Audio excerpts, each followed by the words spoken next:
Hello students. तो आज हम पढ़ेंगे कबीर का जीवन परिचय। ठीक है ना। तो ये कबीर का जीवन परिचय जो है हम पार्ट 2 में आपका इसके पहले चल रहा था गद्य खंड। ठीक है ना। उसमें हमने पढ़ा प्रेमचंद्र की दो बैलों की कथा, और फिर लासा की ओर, उपभोक्ता की संस्कृति, सांवले सपनों की याद, और नाना साहब की पुत्री देवी मैना को भस्म कर दिया गया, है ना। हमने इसको पढ़ा। अब इसके बाद हम पढ़ेंगे काव्य खंड में सबसे पहले नंबर में पेज नंबर 89 में, जो 9 नंबर में है। ठीक है ना। चैप्टर नंबर 9 में है, जिसमें कबीर साखियाँ एवं सबद है। ठीक है ना। तुम सबसे पहले इसमें पढ़ेंगे कबीर साखियाँ, और सबद में साखियाँ पढ़ेंगे जो कबीर की हैं। तो इसके पहले हम साखियों को पढ़ने से पहले हम पढ़ेंगे कबीर का जीवन परिचय। तो कबीर का जीवन परिचय इस प्रकार से है। कबीर के जन्म और मृत्यु के बारे में अनेक किंवदंतियाँ प्रचलित हैं। कहा जाता है कि सन 1398 में काशी में उनका जन्म हुआ और सन 1518 में के आसपास महगर में देहांत हो गया।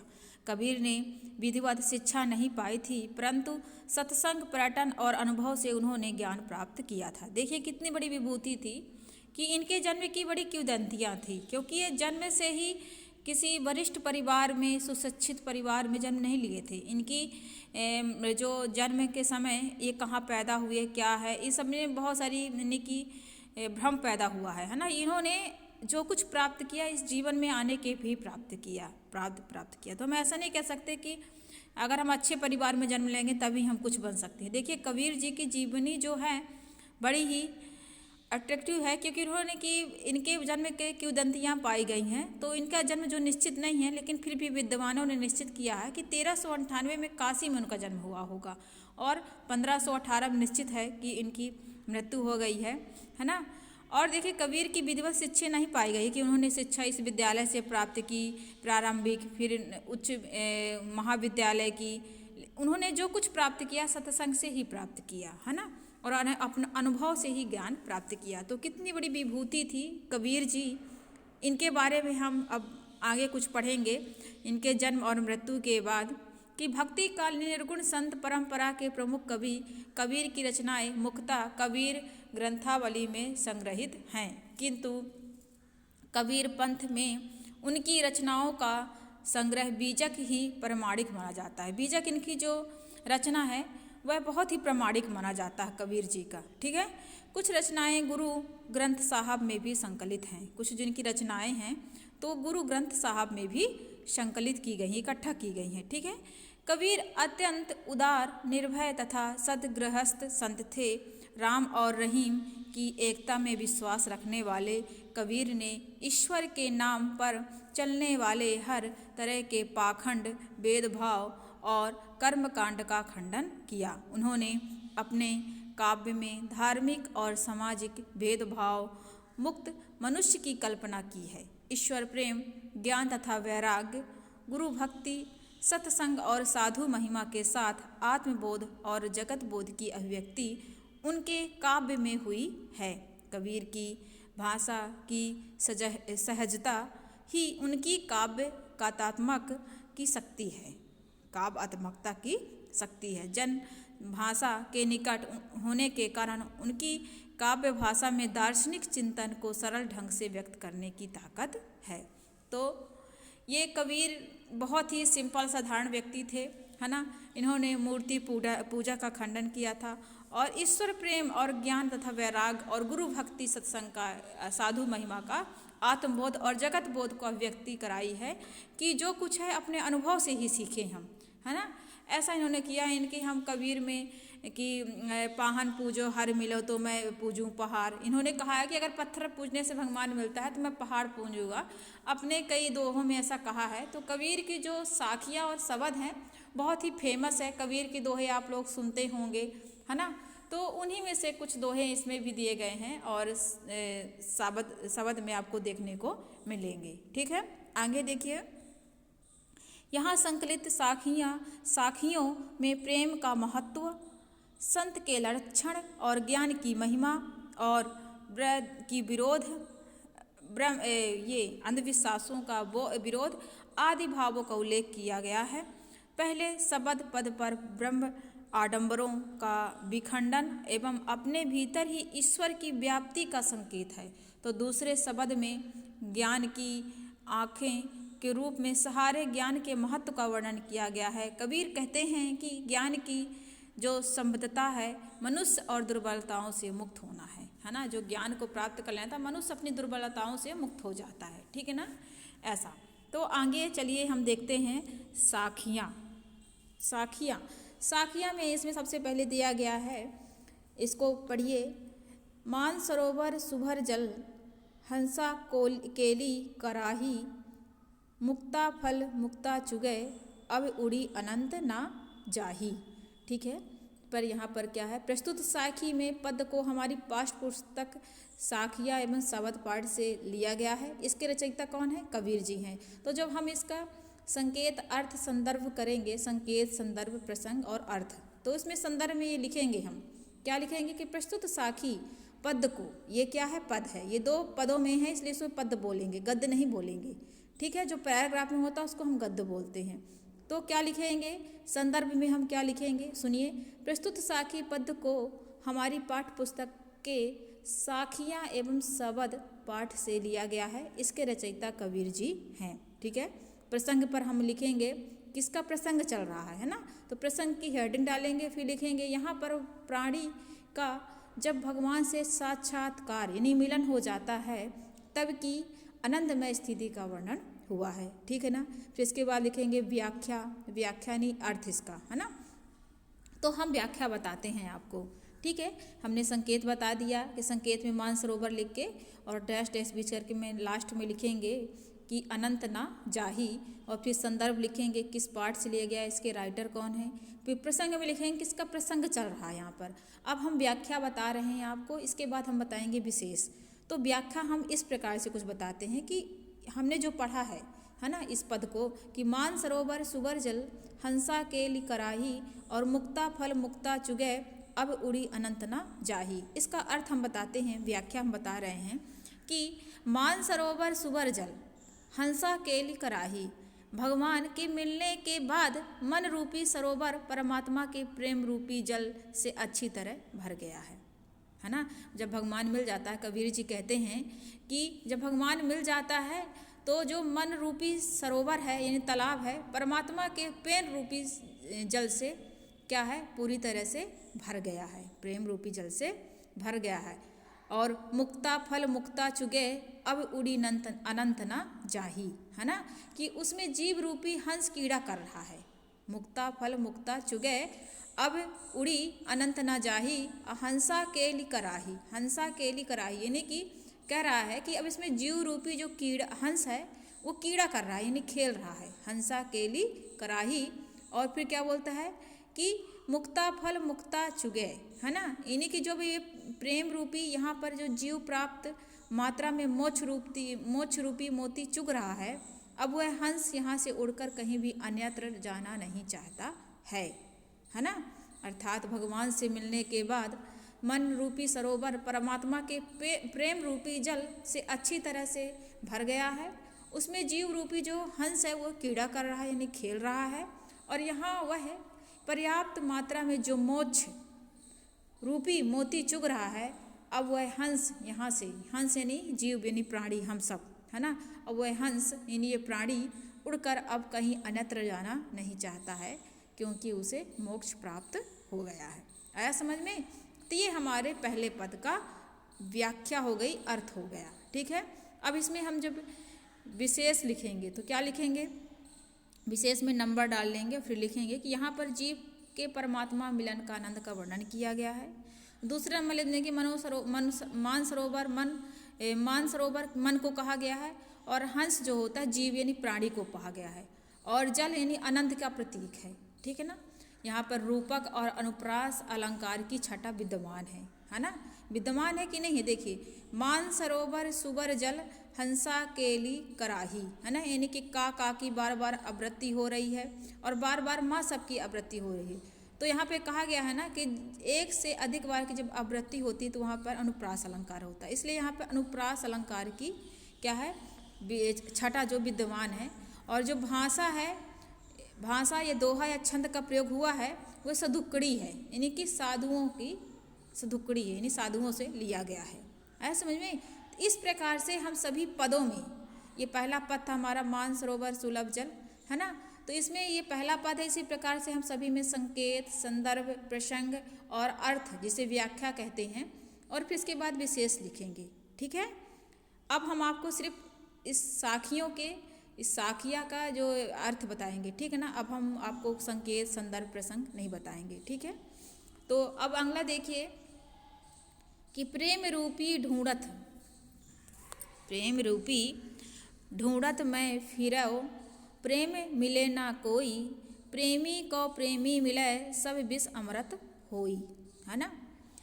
कबीर जी कह रहे हैं कि प्रेम रूपी ढूंढत मैं फिरौं, मैं सोच रहा हूँ कि मुझे प्रेम रूपी कोई मिल जाए, ऐसा मैं ढूंढ रहा हूँ। प्रेम रूप मिले ना कोई, लेकिन प्रेमी मिले ना कोई, प्रेमी को प्रेमी मिले, प्रेमी को प्रेमी मिले सब विष अमृत होई, है ना। यानी कि ढूंढना यानी खोजना होता है, विष यानी जहर, और प्रेम मिस होता प्रेम करने वाला, है ना। तो यहाँ से ईश्वर के प्रति प्रेम का वर्णन किया गया है। ठीक है। तो यहाँ पर सच्चे प्रेम की महिमा बताई गई है कि जो प्रेम प्रभु के प्रति होता है वो कैसा होता है ना, उसमें कैसा पवित्रता होती है, इसके बारे में बताया गया है। तो कबीर जी कहते हैं कि, कबीर कहते हैं कि मैं संसार का सच्चा प्रेम करने वाले को खोज रहा हूँ, कि संसार में ऐसा कोई है जो सच्चा प्रेम करता हो, लेकिन मुझे कोई सच्चा प्रेम करने वाला नहीं मिला। प्रेमी मिले ना कोई, मुझे सच्चा कोई प्रेमी नहीं मिला। और जब सच्चा प्रेम करने वाला, है ना, प्रेमी को प्रेमी मिले, और जब सच्चा प्रेम करने वाला सच्चा प्रेमी मिलता है तो उनके कटुता, द्वेष आदि विकारों को सारा जहर अमृत में बदल जाता है। तो जब अच्छा सच्चा प्रेमी मिल जाता है और जिसकी पवित्रता है, तो वहाँ पर फिर किसी चीज़ का द्वेष, यानी कि ना कोई जलन रहती है, ना ही कहते हैं जहर विकार कोई उत्पन्न होता है, ना ही द्वेष रहता है, ना छोटे बड़े का भाव रहता है। वहाँ पर सारी चीज़ें क्या हो जाती है, प्रेम में बदल जाती है। यानी कि जो देश रूपी आवरण है वह प्रेम में बदल जाता है, यानी कि वहाँ जहर भी अमृत के रूप में बदल जाता है, जहाँ पर प्रेम की आनंदमयी अनुभूति होने लगती है, यानी प्रेम की आनंदमयी अनुभूति होने लगती है। इसलिए जब हमें अपने माँ से प्रेम होता है ना, हमको जब अपने प्रभु से प्रेम होता है, तो वो प्रेम बहुत सच्चा होता है, बहुत पवित्र होता है। तब हम ना प्रभु में कोई बुराई देखते हैं और ना अपने माँ में ही बुराई देखते हैं। ठीक है ना। इसीलिए कहा गया है कि प्रेमी को प्रेमी मिले और सब विष अमृत होई, और जिसकी जो द्वेष हैं, जो बुराइयां हैं, वह विष, वह बुराई अमृत के रूप में बदल जाती है। आया समझ में। आगे देखिए तीसरे नंबर में, हस्ती चढ़िए ज्ञान को सहज दुलीचा डारी, स्वान रूप संसार है अब भूखन दे झक मारी। ठीक है ना, भूखन दे झक मारी। तो हस्ती चढ़िए ज्ञान को असहज दुलीचा डारी। ठीक है। यहाँ पर कबीर जी कहते हैं कि जीव को आसान डालकर सहज अवस्था में ज्ञान प्राप्ति की साधना करनी चाहिए। यानी जीव को अपने आसन डालकर, यानी कि क्या करना चाहिए, अपने आप को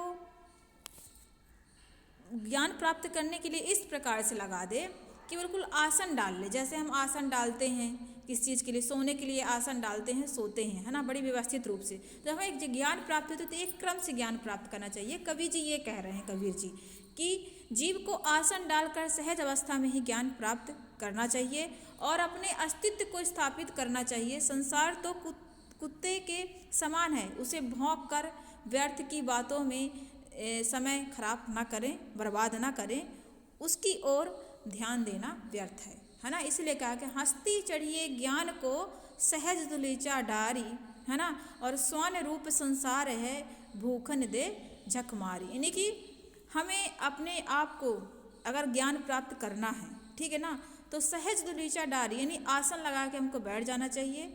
और जो स्वान रूप संसार यानी कुत्ते के समान जो संसार है ये, यानी कि भौंकता रहता है, तो हमें उसके भौंकने पर हमें ध्यान देना चाहिए, उसकी बातों पर ध्यान देना चाहिए नहीं। और भूखन दे झकमारी, और जो भौंकते हैं उसको भौंकने दे, हम सिर्फ सार को ले लें और अब ज्ञान की ओर अग्रसर रहें, अपना समय बर्बाद ना करे, जो कोई कुछ कहता है तो उसे हम कहने दें। आया समझ में? तो कबीर जी यहाँ पर ये कह रहे हैं। फिर देखिए चौथे पद पर, पंखा पखी के कारणय सब जग रहा भुलान, और निरपख होई के हरि, और भजय सोई संत सुजान। है ना? पंखा पखी, पंखा पखी यानी पक्ष विपक्ष, और कारण यानी कारण, और भुलान मीन्स होता है भ्रमित, भ्रमित है, और निरपक्ष मीन्स होता है निष्पक्ष, असोई मीन्स वही, असुजान मीन्स चतुर या ज्ञानी या संत पुरुष। ठीक है? तो इसमें सज्जन पुरुष के जो लक्षण है सज्जन पुरुष के, उसके बारे में बताया गया है। तो कबीर जी कहते हैं कि क्या कहते हैं कि पखा पखी के कारण है ना, इन्हीं की पक्ष विपक्ष के कारण, पखा पखी के कारण है सब जग रहा भुलान। तो पक्ष विपक्ष के कारण यह समस्त संसार जो है भ्रमित हो रहा है। क्या हो रहा है? भुलान, सब जग रहा भुलान, यानी भ्रमित हो रहा है। निरपख होई के हरि, निरपख यानी निष्पक्ष, है ना, जो निष्पक्ष होकर ईश्वर का स्मरण भजन करता है, भजय सोई संत सुजान, वही ज्ञानी संत है और वही चतुर सज्जन पुरुष है। आया समझ में? इन्हीं की पक्ष विपक्ष का कभी भी ध्यान न रखे और अपना समय व्यस्त मत करें, निष्पक्ष होकर सिर्फ ईश्वर का भजन करें, और उस जो भजन करता है ईश्वर का स्मरण करता है वह ज्ञानी संत है और चतुर सज्जन पुरुष है। ठीक है? आगे देखिए, काबा फिरी काशी भया और रमसी भया रहीम, सॉरी अभी पाँचवा पढ़ना है, हमने छठवां पढ़ दिया। पाँचवा देखिए, हिंदू मुआ राम कही, मुसलमान खुदाई, कहे कबीर सो जीवता, जो दुहू के निकट ना जाई। हिंदू मुआ राम कही, यानी हिंदू लोग क्या कहते हैं? राम राम कहते हैं, और मुसलमान क्या करते हैं? खुदा खुदा करते हैं, है ना। लेकिन जो कबीर है वो क्या करते हैं? सो जीवता।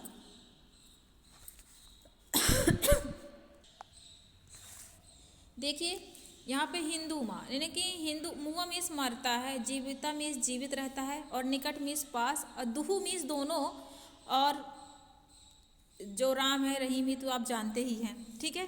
तो इसमें हिंदू मुस्लिम का जो भेदभाव है ना, वो बुद्धि व्यर्थ कर रहे हैं अपना कि मेरा राम है ये खुदा है, उसके बारे में बताया गया है कि हिंदू मुआ राम कही, मुसलमान खुदाई, और कहे कबीर सो जीवता, जो दुहू के निकट ना जाई।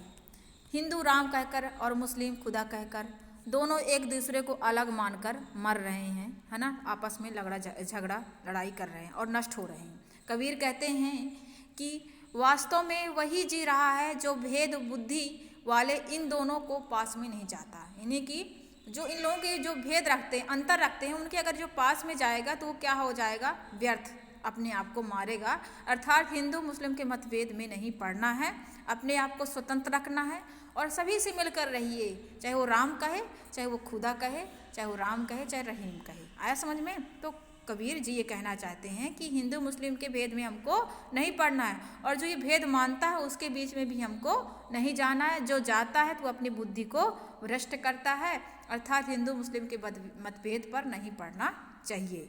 आया समझ में? यहाँ पर अनुप्लास अलंकार की बार बार व्यक्ति पाई गई है।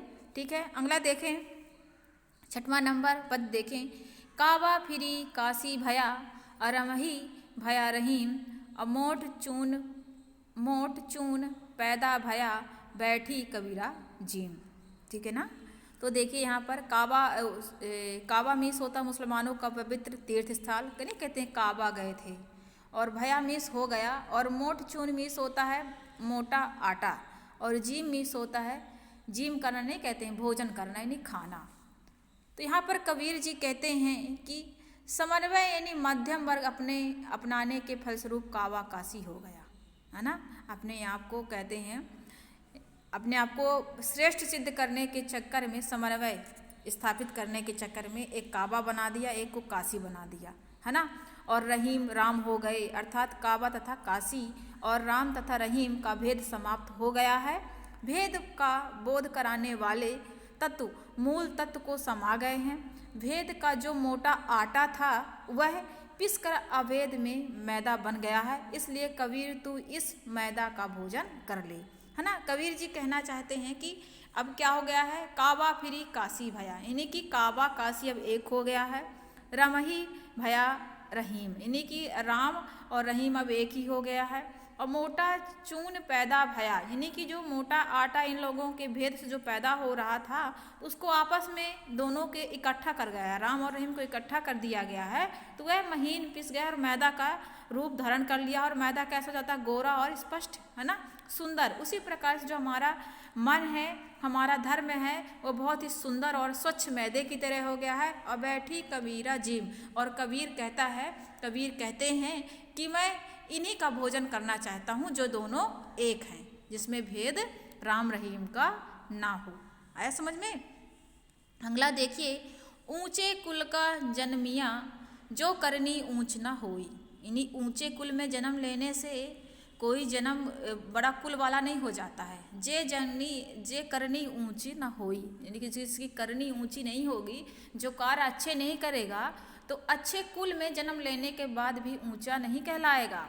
सुबरन कलश सुरा भरा साधु निंदा सोई, है ना, सुबरन कलश सुरा भरा, यानी कि जैसे देवलोक जब कहते हैं सागर मंथन हो रहा था, तो जो अमृत था तो उसे कहते हैं राहु ने पी लिया था, तो क्या है, तो वो भी उसके लिए विष हो गया था। और भगवान शिव ने विष पीने के बावजूद भी वो क्या हो गया, अमृत का रूप धारण कर लिया था। तो ये योग्यता और अयोग्य व्यक्ति के ऊपर कोई चीज़ धारण करने से होती है। आया समझ में। तो इसीलिए जन्मिया मीस होता है जन्म लेना और पैदा होना, और जो मीस यानी कि जे मीस जो, और करनी मीस होता कर्म, और सुबरन मीस होता है सोने का, और सुरा मीस शराब, और निंदा मीस बुराई। तो यहाँ पर ऊंचे कुल में जन्मिया जे करनी ऊंच ना सोई, सुबरन कलश सुरा भरा साधु निंदा सोई। इन्हीं कबीर जी कहते हैं कि जो कर्म ऊंचे श्रेष्ठ नहीं है, तो ऊंचा कुल में जन्म लेने से कुछ भी नहीं होगा।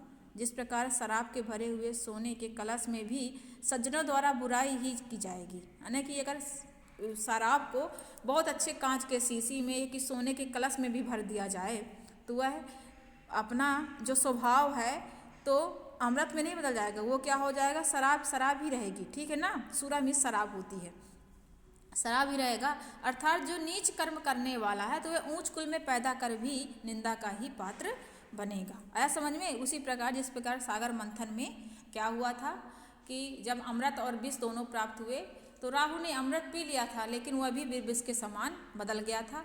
और शिव भगवान ने कहते हैं विष पीने का बावजूद भी वह क्या हो जाता, अमृत का बन गया था, है ना। इसलिए अयोग्य और योग्य व्यक्ति पर निर्भर करता है कि व्यक्ति किस प्रकार से क्या चीज़ धारण करता है। आगे देखिए, शब्द के पद हैं जो, तो मैं इसको पढ़ती हूँ, सुने। मोको कहाँ ढूंढे बंदे, मैं तो तेरे पास में, ना मैं देवाल ना मस्जिद, ना काबे कैलाश में, ना तो कौने क्रिया कर्म में, और ना नहीं योग वैराग में। खोजी होए तो तुरंत मिलियों, पर पल भर में तलाश में। और कहे कबीर सुनो भाई साधो, सब स्वांगों के श्वास में। ठीक है ना। नहीं, कबीर जी कहते हैं, क्या कहते हैं कबीर जी कि मोको कहीं ढूंढो बंदे, यानी मुझे तुम कहाँ ढूंढ आए हो। मोको मीन्स मुझको, बंदे मीन्स जीव, और देवल मीन्स देवालय या मंदिर, और योग मीन्स होता है योग साधना, वैराग मीन्स संन्यास, और तुरंत मीन्स होता तुरंत ही या शीघ्र, और तलाश मीन्स खोज। ठीक है ना।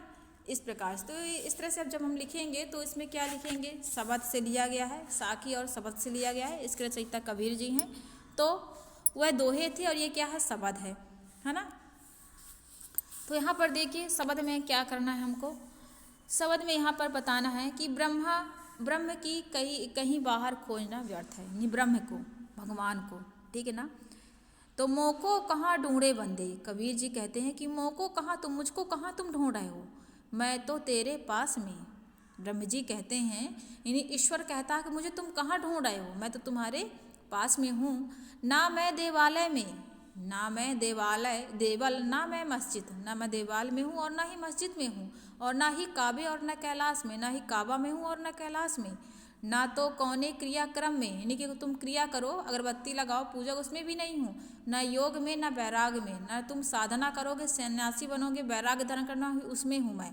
खोजी होए तुरंत मिले हो, अगर तुम मुझे खोजना चाहते हो तो पल भर की तलाश में, तो पल भर में मुझे खोज सकते हो।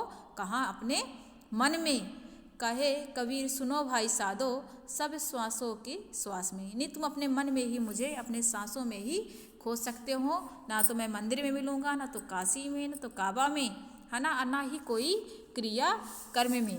वे किन्हीं धार्मिक क्रियाओं और कार्यों में नहीं है, तथा वह योग और साधना संन्यास में भी नहीं है।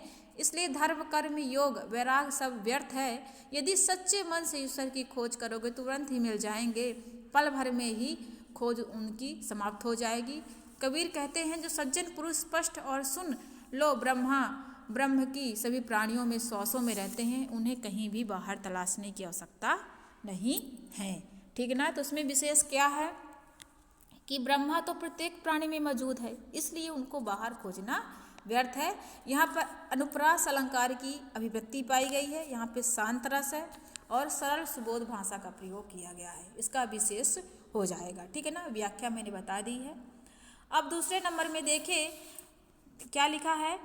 संतों भाई आई ग्वान की आंधी रे, भ्रम की टाटी सब उड़ानी, माया रहे न बांधी, हित चित की दुए थूनी गिरानी, मोह बलिंडा टूटा, और तृष्णा छानी परी घर उपरी, कुबधि का भांडा फूटा, जोग जुगति करी संतो बांधी, अनिर्चू चुवे ना पाणी, और कूट कपट काया का निष्कया, हरि की गति कब जाड़ी, आंधी पीछे जो जल बूठा, प्रेम हरि जन भानी, और कहे कबीर भान के प्रगटे, उदित भया तम खीना। ठीक है ना? तो यहाँ पर देखिए ब्रह्म में शंका होती है, और टाटी में टटिया होती है। नहीं, टटिया गांव में जो कांच पुसे की टटिया लगा देते हैं, कवर कर देते हैं। और हित चिंतन मीस होता है मोह ममता, और द्वय मीस होता है दो, जो संस्कृत में होता है द्वय मीस दो, और थूनी मीस होता है खंबा, नहीं कहते थुनिया ग्रामीण अंचलों भाषाओं में। और बलिंडा मीस होता है छप्पर को नीचे गिरने से रोकने वाला बलिंडा डंडा, और टूटा मीस होता है टूट गया, और तृष्णा मीस होता है इच्छा या वासना, और छानी मीस होता है छप्पर, और कुबति मीस होता है दुर्गति और भ्रमित होने वाली बुद्धि, और भांडा फूटा यानी कि भांडा फोड़ जाना, भांडा फूटा। ठीक है ना? भेद खुल गया। और जोग मीस योग, और जुगति मीस होता है युक्ति, और निरचु मीस होता है न टपकने वाली, और चुबय मीस होता है टपके, और पाड़ी मीस होता है पानी, और कपट मीस होता है छल छिद्र, और काया मीस होता है शरीर, और निष्काया मीस होता है निकल गया, और गति मीस होती स्थिति अवस्था, और जानी मीस होता है जान ली, और बूठा मीस होता है वर्षा, और हरिजन मीस होता है भगवान का भक्त, और भीना मीस होता है भींग गया, और भान मीस होता है सूर्य, और उदित मीस होता है प्रकट हो जाना, तम मीस अंधकार, और खीना मीस होता है क्षीण हो जाना। ठीक है ना? तो इस शब्द का हम अर्थ बताते हैं आपको शब्द का। यहाँ पर क्या लिखा हुआ है कि संतो भाई आई ग्वान की आंधी रे, भ्रम की टाटी सब उड़ानी, माया रहे ना बांधी। है ना? तो कबीर जी कहते हैं कि हे सज्जनों, अब मेरे हृदय में ज्ञान की आंधी आ गई है। क्या आ गई है? ज्ञान की आंधी आ गई है, अर्थात मुझे ज्ञान की प्राप्ति हो गई है। तो ज्ञान की आंधी आते ही मेरे हृदय में जो भ्रम रूपी छप्पर है, टटिया है, टाटी सब उड़ानी, तो क्या है?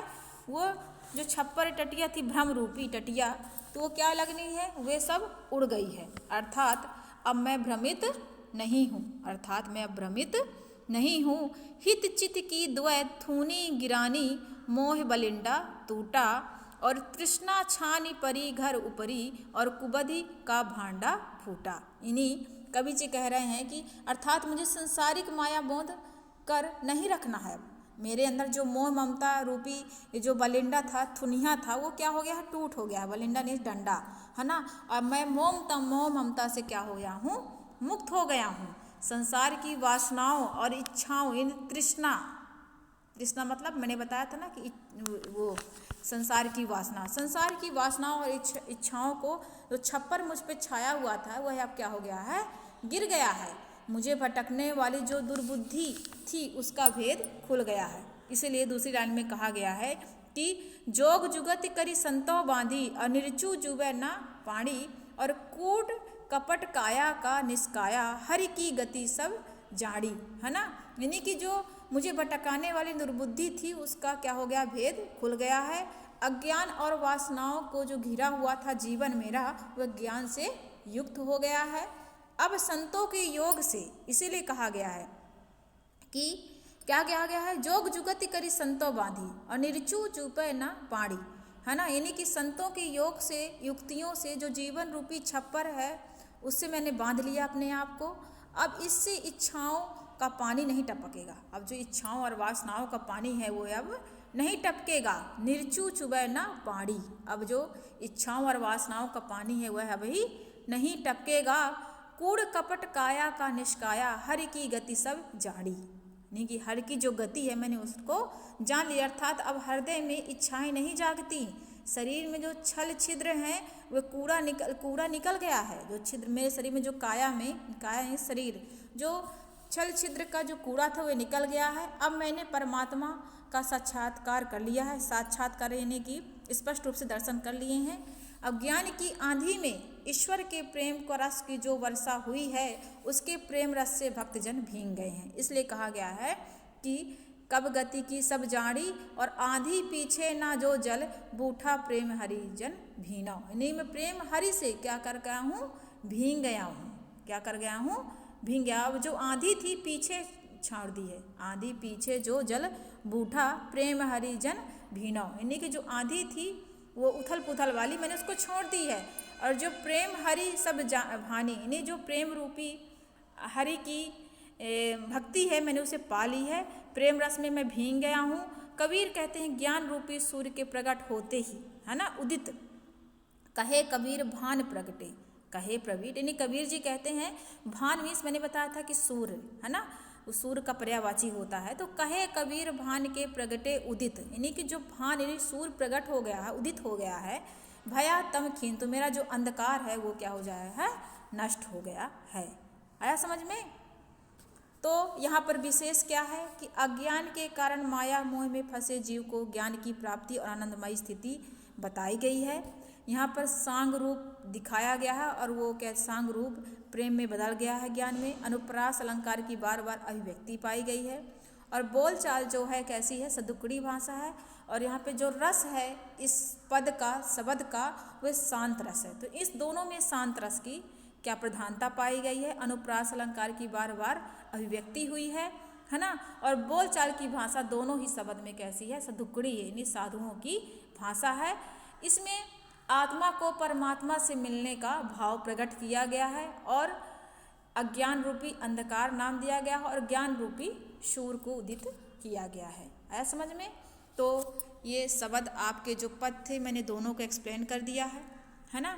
और इसकी जो साखियाँ थी उसको भी मैंने एक्सप्लेन कर दिया, समझा दिया है। और कबीर जी का मैंने परिचय था उसे भी आप लोगों को बता दिया है। तो आप पाठ के पहले जो उसके राइटर हैं, है ना, जैसे कबीर जी हो गए, प्रेमचंद्र हो गए, राहुल सतनारायण हो गए, तो इनके सब के बारे में आपको पढ़ लेना। इनकी जीवन शैली कैसी है, इनका जन्म कब हुआ था, इनकी मृत्यु कब हुई थी, इन सब के बारे में आपको अवगत होना है। ऐसा समझ में। तो अवगत का मतलब आप जानने लगे होंगे, यानी जानना है, ठीक है ना। अवगत मतलब किसी चीज़ को जानना है। तो हमारा ये साखिया और शब्द जो चैप्टर था कबीर जी का वो समाप्त होता है। धन्यवाद। इसके क्वेश्चन आंसर और जो इसके व्याकरण वाले पार्ट हैं वो आपको PDF के माध्यम से आप तक पहुंच जाएंगे। तो थैंक यू स्टूडेंट्स।